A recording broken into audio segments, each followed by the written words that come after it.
हरियाणा में निकाय चुनाव को लेकर सियासी सरगर्मियां तेज हो गई हैं। बीजेपी और कांग्रेस दोनों ही मैदान में उतर चुकी हैं। बीजेपी ने आज नगर निकाय चुनाव के लिए राज्य संकल्प पत्र निर्माण समिति का गठन कर दिया है। वहीं कांग्रेस की बैठकों का दौर भी लगातार जारी है। कांग्रेस ने कल दिल्ली में बैठक कर निकाय चुनाव को लेकर रणनीति बनाई। वहीं आज हरियाणा कांग्रेस की घोषणा पत्र समिति की बैठक होनी है। ये रिपोर्ट देखिए।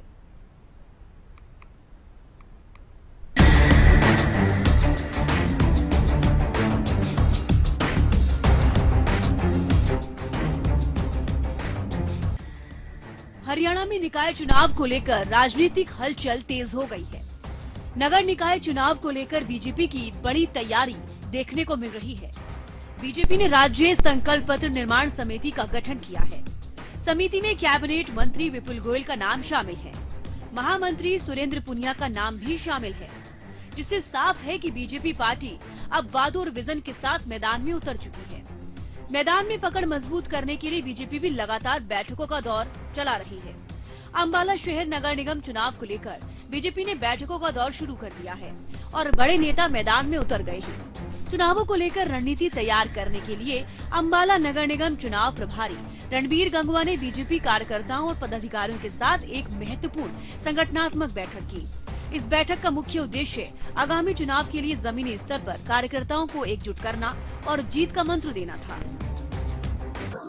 आज हमारी नगर निगम अम्बाला का चुनाव, जैसे आप सबको पता है कि आने वाली 10 मई को है, उसी के लिए कार्यकर्ताओं की मीटिंग आज बुला करके हमने मीटिंग लेने का काम किया है। और जिस तरीके से कार्यकर्ताओं का जोश आप देख सकते हैं, निश्चित रूप से आज माहौल भारतीय जनता पार्टी के पक्ष में है। और जो भी हमारे कैंडिडेट, चाहे मेयर का कैंडिडेट है, चाहे 20 के 20 वार्डों के अंदर भारतीय जनता पार्टी के उम्मीदवार जो है वो निश्चित रूप से जीतेंगे। और आज क्योंकि जिस तरीके का माहौल पूरे प्रदेश का है, कांग्रेस जो है गुटों में बटी हुई है, अलग अलग गुटों में बटी हुई कांग्रेस, चाहे वो हुड्डा जी का गुट है, कहीं शैलजा जी का है, कहीं रणदीप जी का है, कहीं और थर्ड फोर्थ फ्रंट बना रखे हैं। जनता का विश्वास खो चुकी है। मैं समझता हूं कि बड़े अंतर से हम ये चुनाव यहाँ से जीतेंगे।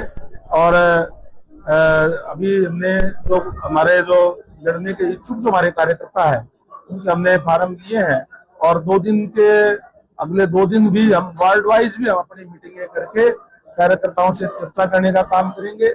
और जो भी लड़ने के इच्छुक है उनके नाम हम चुनाव समिति को भेजने का काम करेंगे। 20 तारीख को चुनाव समिति की मीटिंग, 19 तारीख को पहले हमारी मीटिंग है। उस मीटिंग के अंदर हम अपनी रिपोर्ट देने का काम करेंगे और 20 तारीख को फिर चुनाव समिति उसके ऊपर अपना फैसला करेगी। दूसरी तरफ कांग्रेस भी पूरी तरह से एक्टिव है। कल दिल्ली में हुई बैठक में चुनावी रणनीति पर मंथन हुआ। वहीं आज हरियाणा कांग्रेस की घोषणा पत्र समिति की बैठक में जनता से जुड़े मुद्दों को अंतिम रूप दिया जाएगा। चर्चा हुई है, अभी कैमल बने हैं, लोगों से नाम मांगे हैं। कॉर्पोरेशन के इलेक्शन के लिए पैनल बनेंगे और फिर अलग अलग कमेटियां बना रखी हैं, उसमें ऊपर जिसके भी नाम तय करेंगे हर उसकी कमेटी बनी अलग, हर कॉर्पोरेशन की वो करेंगे और फिर फाइनली फैसला किया। हर जगह से दोबारा बैठक होगी, चुनाव कॉर्पोरेशन सारे से 5 काउंसिल का जो है छोटा बात करने से पूछने का फैसला। एक तरफ बीजेपी संगठन और संकल्प पत्र के सहारे चुनावी तैयारियां कर रही है, तो वहीं कांग्रेस मुद्दों और घोषणा पत्र के जरिए जनता तक पहुंचने की कोशिश में है। Bureau report, Haryana news. ज्यादा जानकारी ले लेते हैं। अपराजिता हमारे साथ लाइव जुड़ गई हैं। अपराजिता, नगर निकाय चुनाव को लेकर तमाम पार्टियां जो हैं अपनी अपनी तैयारी में जुटी हुई हैं। बीजेपी का जिक्र किया जाए तो राज्य संकल्प पत्र निर्माण समिति जो आज गठित की गई है, इसके अलावा कांग्रेस की भी आज बैठक होनी है चुनाव समिति की। क्या आपको ज्यादा जानकारी घोषणा पत्र समिति की? बिल्कुल देखिए, सबसे पहले अगर कांग्रेस की हम बात करते हैं, चूंकि कल भी हमने देखा था राजधानी दिल्ली में कांग्रेस मुख्यालय में महत्वपूर्ण बैठक हुई थी, चुनाव समिति की बैठक हुई थी। उस बैठक में तमाम वरिष्ठ नेता मौजूद थे, जिसके बाद जो प्रदेश अध्यक्ष है राहुल गांधी, उन्होंने हरियाणा न्यूज से खास बातचीत की और जानकारी भी दी कि क्या निर्णय लिया गया है, किस तरीके से जो नाम के प्रस्ताव आए हैं उन पर चर्चा किया जाएगा, जिन्होंने आवेदन भरे हैं, और जिसके बाद एक छोटा पैनल तैयार किया जाएगा, जिसके बाद आने वाले 3 से 4 दिनों के अंदर एक नाम तय कर लिया जाएगा। जाएगा। वो नाम जो जिताऊ हो, लोकप्रियता ज्यादा हो, जनता में घुल मिल कर रहते हो, तमाम चीजें देखी जाएगी, जिसके बाद फिर नाम ऐलान कर दिया जाएगा। कौन कौन सी सीटें चिन्ह पर लड़ी जाएगी, कहाँ चिन्ह पर नहीं लड़ा जाएगा, तमाम चीजों की जानकारी दी गई। जिसके बाद अब जिम्मेदारी बनती है मैनिफेस्टो कमेटी की कि मैनिफेस्टो का निर्माण किया जाए। वहीं मैनिफेस्टो कमेटी की अगर बात करते हैं तो जिस प्रकार से घोषणा पत्र समिति की जो चेयरमैन है गीता बुग्गल, उनकी अध्यक्षता में आज 2:30 बजे चंडीगढ़ में महत्वपूर्ण बैठक होने वाली है। इस जो समिति में यानी घोषणा पत्र समिति में जितने भी सदस्य हैं वो सभी इस बैठक में मौजूद रहेंगे।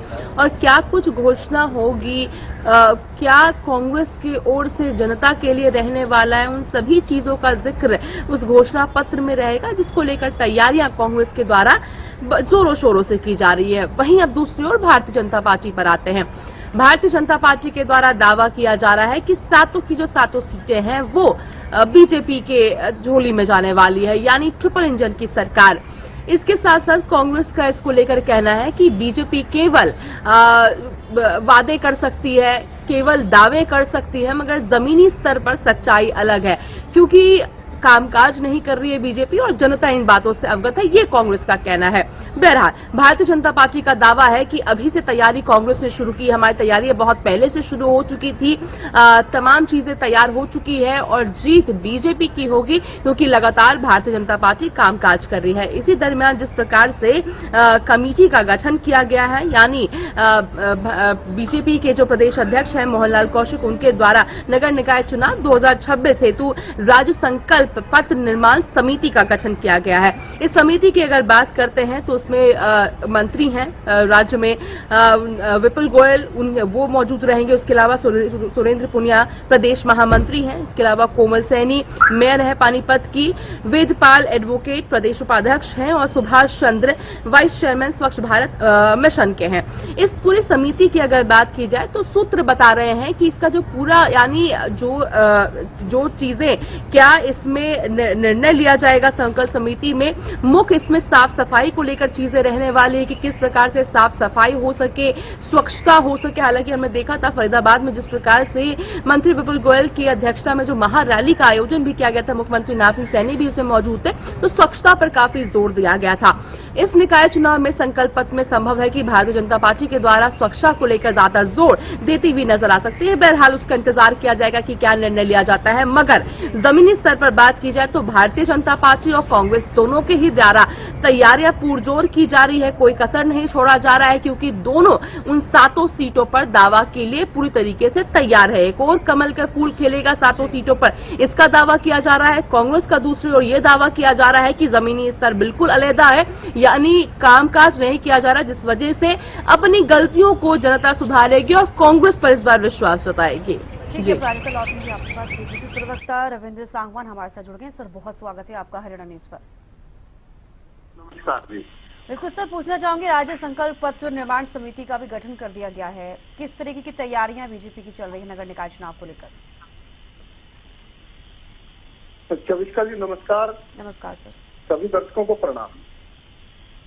चविष्का जी, भारतीय जनता पार्टी और भारतीय जनता पार्टी के कार्यकर्ता हमेशा चुनाव के लिए तैयार रहते हैं, हमेशा जनता के बीच में रहते हैं, फील्ड में रहते हैं। भारतीय जनता पार्टी की हमारी चुनावों को लेकर के सारी तैयारी पूरी है। हमारी सभी जो समितियां हैं, सभी हमारी समितियां बनी हुई हैं। हमारी प्रदेश की सभी समितियां और हमारे प्रदेश की तरफ से सभी चुनावों के प्रभारी और हमारे हर वार्ड के चुनाव के प्रभारी और हमारी सभी भारतीय जनता पार्टी का जो संगठन है, वो हमारा वोटर लिस्ट का जो एक पन्ना होता है, उस पन्ने के ऊपर भी हमारा एक प्रमुख होता है।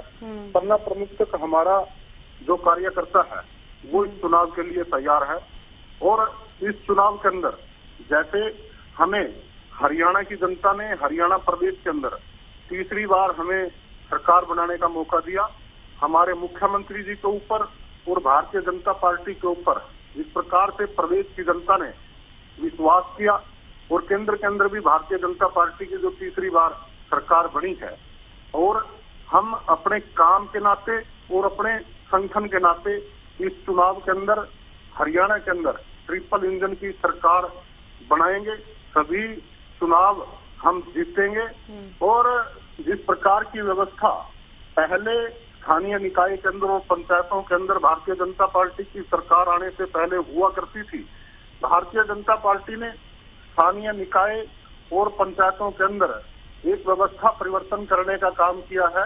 पहले जो चुनाव होते थे उन चुनावों के अंदर हॉर्स ट्रेडिंग हुआ करती थी, पार्षदों को उठा करके ले जाया करता था और उनके वोट डलते थे।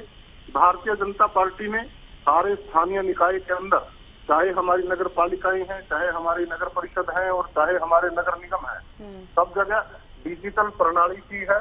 सारी जो चाहे कोई टेंडर होता है या कोई किसी प्रकार का सर्टिफिकेट बनता है या कोई भी व्यवस्था है, वो सारी हमारी डिजिटल है और वो सारी ट्रैकिंग सिस्टम के ऊपर आधारित है। भारतीय जनता पार्टी की सरकार आने के बाद प्रदेश के अंदर जो शहरों को एक चाहे सफाई है, चाहे एलईडी लाइट है और चाहे गलियां नालियां किसी प्रकार की भी डेवलपमेंट है, उसके अंदर एक अभूतपूर्व परिवर्तन हरियाणा को देखने को मिला है। और भारतीय जनता पार्टी हमेशा से शहरों के अंदर मजबूती से जीतती आई है, अब की बार भी जीतेगी।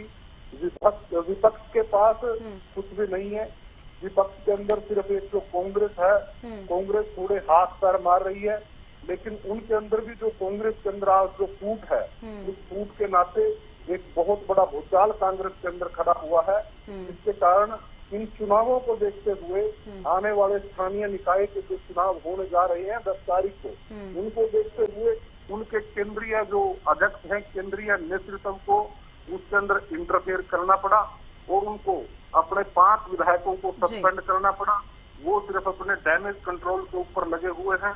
ठीक है, तो आपको लग रहा है कांग्रेस में फूट है, कांग्रेस डैमेज कंट्रोल कर रही है। ठीक है रविंद्र जी, लौटूंगी आपके पास। कांग्रेस प्रवक्ता बजरंग दास जी भी हमारे साथ जुड़ गए हैं। बजरंग जी, बहुत स्वागत है आपका हरियाणा न्यूज पर। बिल्कुल, कांग्रेस भी पूरी तैयारी में जुटी हुई है नगर निकाय चुनावों को लेकर, और जिस तरीके से कल भी दिल्ली में कांग्रेस की बैठक हुई, आज घोषणा पत्र समिति की बैठक हो रही है, कितनी तैयारी और कितनी तैयार है कांग्रेस? जी, पूरी तैयारी 3 महीने से स्टार्ट है जी। पहले ही जो उम्मीदवार है उनके नाम मांग लिए गए थे, उनका पैनल पहले ही बना चुके थे, पहले भी कई मीटिंग हो चुकी है। 1-2 दिन में उम्मीदवारों का चयन हो जाएगी, घोषणा हो जाएगी। 3 जो सोनीपत, पंचकूला, अम्बाला, तीनों में चुनाव लड़ेंगे और दूसरे नगर परिषद और नगर पालिका का चुनाव कभी सिंबल पर नहीं लड़ा, इसलिए अभी तक कोई फैसला नहीं है। कोई फैसला आएगा तो मैं बताऊंगा। मेयर का चुनाव लड़ेंगे सिंबल पर, ये मामला है। और जहाँ तक कि 1-2 दिन के अंदर सारे हमारे उम्मीदवार के नाम भी घोषित हो जाएंगे। ये जो उम्मीदवार यहाँ से चुनाव लड़ेंगे, सभी पार्टी के नेता चुनाव प्रचार में आएंगे और कमेटियां देखकर अपने जो घोषणा पत्र करेंगे उसकी कमेटियां और पर जो फील्ड के अंदर जो काम करेगी उसकी कमेटियां, ये प्रचार कमेटी भी बनने जा रही है। प्रभारी, सह प्रभारी जो 2 हमारे हैं, एक प्रभारी 2 सह प्रभारी है, वो भी फील्ड के अंदर रहेंगे। वो सब सीनियर नेता फील्ड में काम करेंगे, तीनों सीटें जीतेंगे, इसमें कोई दो राय नहीं है। ये जो बावड़े बनाने वाली बात ये है, पन्ना प्रमुख है जी, उसके ऊपर प्रमुख लोग पन्ना पाड़ रहे तैयार बैठे हैं। आज समस्या कितनी है, महंगाई की कोई बात नहीं, बेरोजगार की कोई बात नहीं, रसोई गैस का सिलेंडर के लिए 1 किलोमीटर लंबी लाइन लग रही है, उसकी कोई बात नहीं। 2200 रुपए 2500 रुपए ब्लैक में सिलेंडर बिक रहा है, उसकी कोई जिक्र नहीं। प्रॉपर्टी आईटी के अंदर घोटाला पर घोटाला हो रहा है, जो कई सालों से लोग धक्के खा रहे नगर निगम के अंदर, उस पर कोई चर्चा नहीं। हाउस टैक्स के बिल कम से कम 10 गुना हाउस टैक्स बढ़ा दिया, पानी के बिलों के रेट बढ़ा दिए, सफाई व्यवस्था है नहीं, सफाई व्यवस्था सरमराई हुई है। बजरंग दास जी, आपके क्या मुद्दे रहने वाले हैं फिर इस बार नगर ये मुद्दे मैं सारे मुद्दे तो है। प्रॉपर्टी आएगी, सिक्का दिया 18 करोड़ 11 लाख रुपए का, और जयपुर की कंपनी को दिया, और एक मंत्री के चेते की कंपनी दी, और सारे हिसाब के नगर निगम सब सोनीपत के पंचकूला ने लिख के दिया 20 सारा ये प्रॉपर्टी आईडी गलत सर्वे हुई है, इसकी कीमत रोको, इसके खिलाफ कार्रवाई करो। उसके बावजूद भी 18 करोड़ 11 लाख की प्रॉपर्टी रोकने की बजाय उसको 58 करोड़ रुपए से ज्यादा का उसके भुगतान कर दिया। इतना बड़ा घोटाला, जबकि उसके ऊपर कोर्ट ने भी लिख के दे दिया, सब चीजें कर दिया। आज तक उस पर कोई कंपनी में कार्रवाई नहीं, ना रिकवरी, एक ब्लैक लिस्ट कर दिया। अरे ब्लैक लिस्ट से पैसे वापसी आ गए, 51 करोड़ वापस देते हैं, खिलाफ FIR दर्ज करते, क्यों नहीं किया? वो एक मंत्री के चेते की कंपनी थी, जयपुर की कंपनी अयाशी के नाम से, इस करके वो दबाव के अंदर वो कार्रवाई नहीं करी। और देखो कितने सालों से रामलाल की प्रॉपर्टी श्यामलाल के नाम चढ़ा दी, 500 गज का किसी का मकान है, 500 का दिखा दिया, ठीक कराए जाओ, धक्के खाए जाओ, कोई सुनाई नहीं। हाउस टैक्स का बिल ठीक कराए जाओ, अनाप शनाप रेट बना दिए, 10-10 गुना अब हाउस टैक्स के बिल बढ़ा दिए। बताओ अब पानी के बिल का 20 गुना पानी के रेट बढ़ा दिए, बताओ कैसे पार पड़ेगा? सफाई व्यवस्था है नहीं, गौ माता सड़कों पर खुली घूम रही है टक्कर मारती हुई, कई लोग मर गए, कहीं टांग टूट गई, कोई व्यवस्था नहीं। आवारा कुत्ते काट रहे हैं, कोई व्यवस्था नहीं। बंदर घरों के अंदर कूद कूद जो कपड़े पाड़ रहे हैं, कोई व्यवस्था, ये तो व्यवस्था गिरा देना भाई, ये व्यवस्था हमारे अंदर है। एक ही हमारा यूं हो गया जी, फलाना में फूट है, हमारा में एकता है जी, हमारी सरकार है जी, हम जीतेंगे, ये बात हो रही है। मुद्दे की बात करो, मुद्दे की लड़ाई होगी, मुद्दा जो होगा भाई क्या क्या समस्या है, समस्या की बात करो। एक समस्या की बात कही, इतनी समस्या मैंने गिनाई, और तफसील में चले जाओ, बगैर पैसे की नहीं होती, एक रिश्ती करवा कर दिखा दो है। आज अनाज की वो खरीद आ रही है मंडियों के अंदर, 3 बार रिश्वत लेते हैं। जब अनाज उतरता है पर बोरी मार्केटिंग बोर्ड का अधिकारी लेता है, जो उठान होता है ठेकेदार पैसे लेता है, FCI गोदाम में 10,000 रुपए गाड़ी के वो लेता है। आज लंबी लंबी लाइन लगी हुई है, सड़कें जाम पड़ी कई किलोमीटर लंबी, तो ग्वालों से समस्या तो ये है, मंडी का आड़ती दुखी, पलेदार दुखी, किसान दुखी, मजदूर दुखी, सारे जनता दुखी है। बताओ। ठीक है बजरंग दास जी, आपका जवाब ले लेते हैं। ठीक है, लौटूंगे आपके पास। रविंद्र सांगवान जी हमारे साथ जुड़े हैं। रविंद्र जी, आपने सुना बजरंग दास जी कई सारे मुद्दे गिनवाते हुए नजर आए हैं। आपने सुना चाहे वो किसानों का मुद्दा और जनता से जुड़े मुद्दे हो, साफ सफाई के मुद्दे हो, क्या कहना चाहेंगे आप रविंद्र जी? हाँ सविता जी, ये लोग 12 साल से गिनवा रहे हैं, 12 साल से ये लोग सरकार से बाहर, और इनके संगठन की इस प्रकार की पोजीशन है कि इनको हरियाणा की कांग्रेस को एक रखने के लिए कल 5 जो विधायक है उनको सस्पेंड करना पड़ा। और बजरंग दास जी और कांग्रेस पिछले 3 महीने से इस प्रकार से जनता को गुमराह करने का काम इन लोगों ने किया। कौन सा गुमराह हो गया? वोट चोरी हुई, और वोट चोरी के जो इन्होंने उदाहरण दिए, तो मंडी में लग रही है, क्या करा लो, चले जाओ, पैसे लाओ, घर जाओ, वो ही विधायक को वोट देने से मना कर गए। उसके बाद इन्होंने गैस सिलेंडर का शोर मचाना शुरू किया, मिडल ईस्ट के अंदर युद्ध शुरू हो गया, और उस युद्ध के अंदर इन्होंने शोर मचाना शुरू कर दिया। देश के लोगों में दिक्कत आ रही, लोगों को गैस नहीं मिलेगी, लोगों को पेट्रोल नहीं मिलेगा। ठीक है बजरंग दास जी, जवाब दे रहे हैं रविंद्र जी, सुन लीजिए। आपने कई मुद्दे गिनवाए हैं, वो उस मुद्दों को लेकर क्या कुछ बोल रहे हैं आप सुन लीजिए बजरंग दास जी। जी कहिए रविंद्र जी। और अब ये पिछले 1 तारीख से 27 तारीख से इन्होंने 27 मार्च से इन्होंने शोर मचाना शुरू किया था कि सरसों नहीं बिकेगी, सरसों बर्बाद हो जाएगी। इन्होंने कहा कि बरसात पड़ जाएगी, ओले पड़ जाएंगे, और उसके बाद किसान की फसल सारी खराब हो जाएगी। लेकिन अब 80% हमारी गेहूं की फसल बिक भी गई। और अब की बार हमने व्यवस्था क्या की? हमने व्यवस्था ये की कि हमने उन सारे मापदंडों के अंदर छूट दी, इतनी छूट दे दी कि किसान की जिस प्रकार की भी गेहूं आए वो सारी गेहूं हम खरीद रहे हैं। किसानों ने जिस प्रकार से हमें कहा कि मंडियां में 24 घंटे खुली थी, हमने 24 घंटे खोल दी। उन्होंने कहा लेस्टर लॉस की सीमा बढ़ा दो, हमने सीमा बढ़ा दी। इस प्रकार से गुमराह करने की बात कर रहे हैं। आज ये चुनाव के अंदर जाएंगे, चुनाव के अंदर भी इनका यही हाल होगा। इस प्रकार से प्रदेश